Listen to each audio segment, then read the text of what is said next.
Taste வரும்.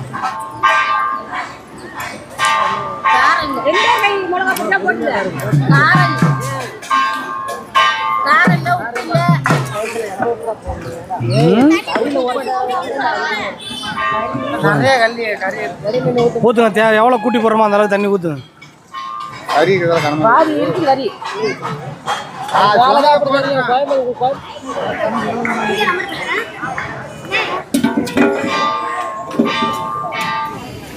வணக்கங்க. இன்றைக்கி நம்ம இந்த வீடியோவில் ஒரு ஸ்பெஷலான மட்டன் குழம்பை பற்றி தான் பார்க்க போகிறோம். என்னென்னு பார்த்திங்க அப்படின்னா, சமீபத்தில் நம்ம ஒரு கோயிலுக்கு கடை வெட்டு ஃபங்க்ஷனுக்காக போயிருந்தோம். அங்கே செஞ்ச மட்டன் குழம்பை நம்ம எப்படி செஞ்சோம், அதை எப்படி சமைச்சு எல்லோரும் சாப்பிட்டாங்க அப்படின்ற வீடியோ தான் நம்ம இதில் பார்க்க போகிறோம். தொடர்ச்சியான வீடியோக்களுக்கு நம்மளோட சேனலை சப்ஸ்கிரைப் பண்ணி வச்சுக்கோங்க. இப்போ நம்ம வீடியோக்குள்ளே போகலாம். கோவிலில் நடக்கிற ஃபங்க்ஷன் அப்படின்னாலே உங்களுக்கு எல்லாருக்கும் நல்லாவே தெரியுங்க. அங்கே வந்து இடமே கிடைக்காது. நாம்ளே வந்து ரொம்ப கஷ்டப்பட்டு கல்லை உருட்டி பரட்டி தேத்தி தான் இந்த அடுப்பை வந்து மூட்டினோம்.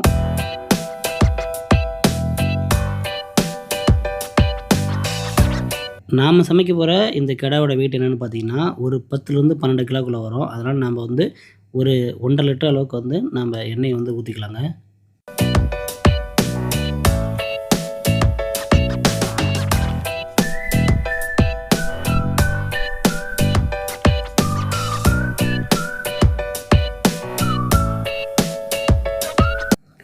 நாம் இந்த சமையலுக்கு வச்சுருக்கிறது கொஞ்சம் பெரிய டபரா பாக்ஸ் அப்படின்றதால கொஞ்சம் சூடாகிறதுக்கு அதிகமான டைம் எடுத்துக்குங்க.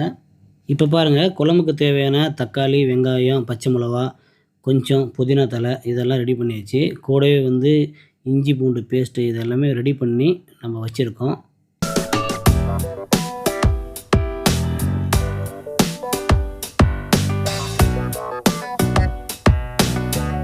நாம் பற்ற வச்ச அடுப்பு எப்படி பயங்கரமாக எரியுது பார்த்தீங்களா? எண்ணெயும் இப்போ சூடாகிடுச்சு. அதனால் நம்ம இப்போ தாளிச்சிடலாம்.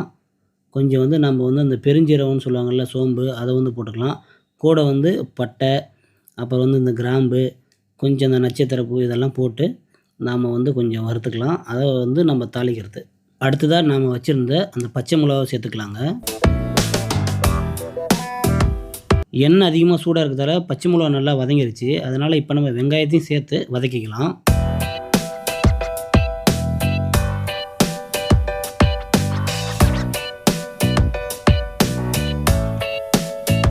இப்போ நமக்கு தேவையான அளவுக்கு கொஞ்சம் கொத்தமல்லி, புதினா இதெல்லாம் வந்து கொஞ்சம் இப்போதைக்கு சேர்த்துக்கலாம். திரும்ப குழம்பு வந்து நம்ம ரெடியான பிறகும் கொஞ்சம் சேர்க்கணும். நாம் வந்து 1/2 கிலோ 1 கிலோ கறி எடுத்து செய்கிற அந்த சமையலை விட ஒரு முழு ஆட்டையை போட்டு செய்ய போகிற இந்த சமையல் இதை பார்க்குறதுக்கு ரொம்ப அழகாக இருக்குது. இப்போ வெங்காயமும் வதங்கிச்சு. நம்ம வந்து தக்காளி வந்து சேர்த்துக்கலாம்.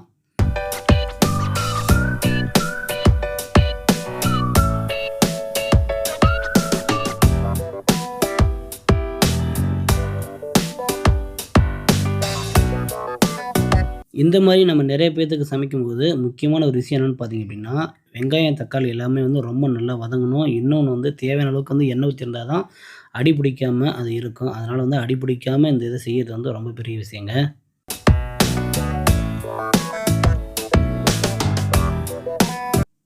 இப்போ தக்காளி நல்லா வதங்கிருச்சு. நாம் வச்சுருக்க இஞ்சி பூண்டு பேஸ்ட்டை எடுத்து நம்ம இதிலே சேர்த்துக்கலாம். நல்லா வந்து பச்சை வாசம் போகிற வரைக்கும் நல்லா கிண்டுருங்க.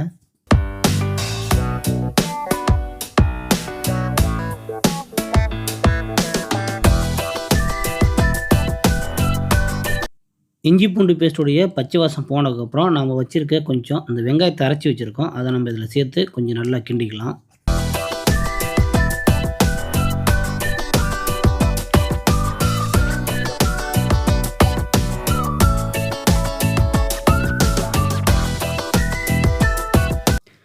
இப்போ அதனுடைய பச்சை வாசம்லாம் போன பிறகு நாம் வந்து கொஞ்சம் தக்காளி வந்து பேஸ்ட் பண்ணி வச்சுருக்கோம். அதை வந்து நம்ம இதில் சேர்த்துக்கலாம்.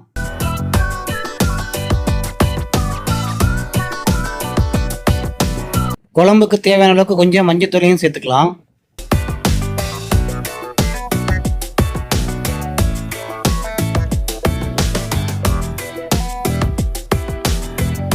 அடுத்து நம்ம வச்சிருக்க தனி மிளகாத்தூளை சேர்த்துக்கலாம்.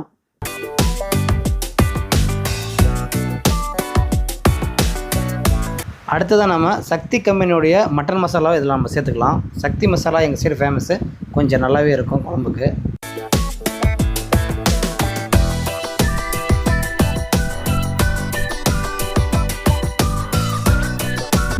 நாம் ஆட் பண்ண அந்த மசாலாவோட வாசம்லாம் போகிற வரைக்கும் அடி பிடிக்காமல் முக்கியமாக வந்து நம்ம கிண்டிகிட்டே இருக்கணுங்க. நாம் போட்ட அந்த தனி மிளகாத்தூள் இல்லாமல் குழம்பு மிளகாத்தூள் அதை நம்ம வீட்டில் அரைச்சி வச்சுருக்கோம் பார்த்தீங்களா, அதை நான் வந்து கொஞ்சம் ஆட் பண்ணிக்கிறோம். உங்களுக்கு எந்தளவுக்கு தேவையோ அந்தளவுக்கு மட்டும் நீங்கள் காரம் வந்து ஆட் பண்ணிட்டா போதும்.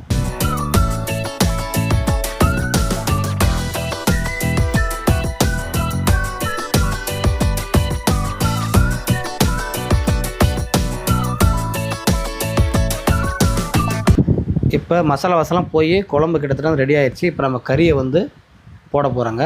பாருங்கள், நாம் கொண்டு வந்த அந்த ஆட்டோட கறி வந்து இது தான். நல்ல சின்ன சின்ன பீஸாக வர ஆளுங்க எல்லோரும் சாப்பிட்ற அளவுக்கு ரெடி பண்ணியாச்சு. இன்னும் இது இல்லாமல் இன்னும் கொஞ்சம் கறி இருக்குது. இது ஒரு ரவுண்டு தான், அடுத்த ரவுண்டு இருக்குது.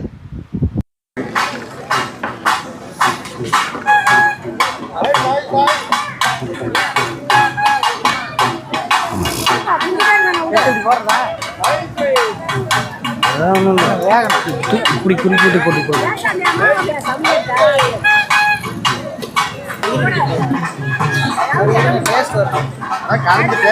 ஒரே டைமா போடணும். இன்னொரு பீஸ் இருக்கு.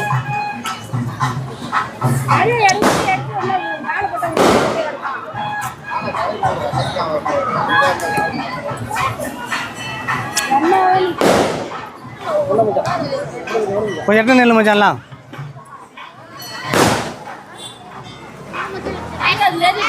பறக்குது.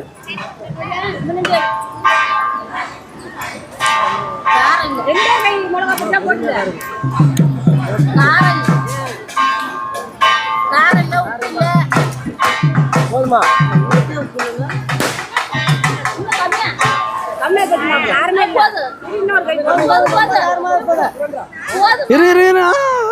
ஐயோ போச்சு. பெப்பர் பொடி வேணுங்களா தனியா? உப்பு போடுங்க ஒரு கை போடுறது அப்புறம் பார்த்து கறியில் உடச்சு கம்மியாக கூட போடுங்க. அப்புறம் கறியில் உடச்சு போடுங்க. குழம்பெல்லாம் கூட்டிட்டு கூட போடலாம். இன்னும் தண்ணி கொஞ்சம் தண்ணி ஊற்றணும்ண்ணா.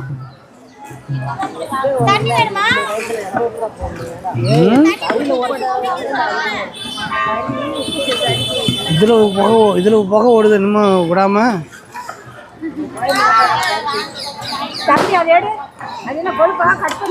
கொழுப்பு தான்.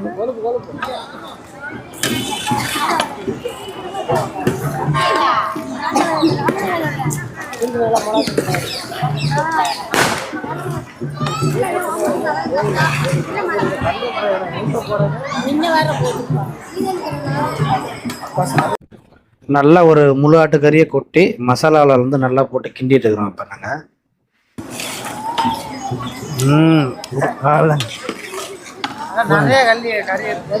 ஊற்றுங்க. தேவை எவ்வளோ கூட்டி போடுறோமோ அந்த அளவுக்கு தண்ணி ஊற்றுங்க. என்ன ஒரு கேனா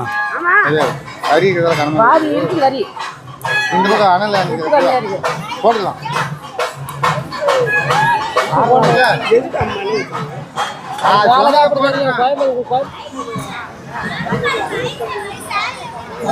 ஆமா, தேங்காய் ஊத்துறது இருக்குது, பொட்டுக்கடலை போடுறது இருக்குது.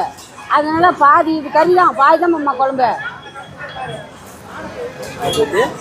பொட்டுக்களையும் தேங்காய் ஊற்றுறோம், அந்த காரம் ஈட்டுக்கும். காரம் அதிகமா இருக்குங்களா? இல்ல காரம் அதிகமா இருக்கு. வெறுவாய்க்கு அப்படிதான் சாப்பாடு தெரியாது. இல்லப்பா காரம் சுத்தமா தான் இருக்கும். இதெல்லாம் போட வேண்டியது அது இதுக்கு.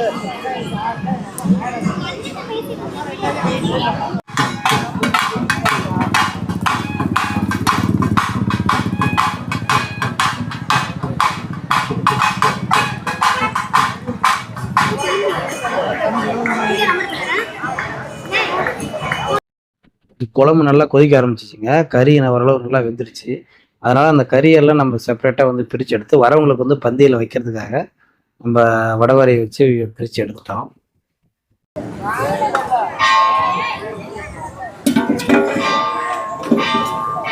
எல்லாம் நம்ம சமையலே பார்க்குறாங்க. நம்ம தட்டு கொடுத்தோம்னா சாமிக்கு அந்த தட்டுன்னு வரல தானே.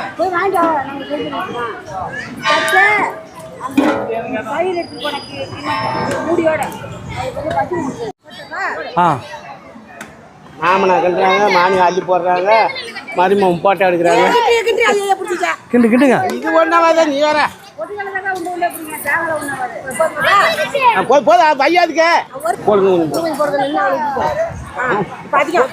போதும் ஓ அதிக நாளில் அதெல்லாம் இல்லை மிச்சமாக மறுபடி 10 கூட போட்டுக்கலாம்பா அதிகமாக இருந்துச்சுன்னா பந்திக்கு வந்து கறியை அரிச்சு தனியாக எடுத்தாச்சு. குழம்பையும் வந்து அதுக்கப்புறம் வந்து நம்ம தேங்காய் துருவெல்லாம் போட்டு குழம்பையும் கூட்டியாச்சு. அதுக்கடுத்து டேரெக்டாக வந்து பந்தியை போட்டு முடிச்சிட்டோம். இதோட நம்ம வீடியோ வந்து முடியுதுங்க. கோவிலில் இந்த மாதிரி சமைச்சு இப்படி நிறையா பேர்த்து கூட உட்காந்து சாப்பிட்ற அந்த பந்தியில் சாப்பிட்ற சாப்பாடு பார்த்திங்கன்னா அதோட டேஸ்ட்டே தனி தாங்க.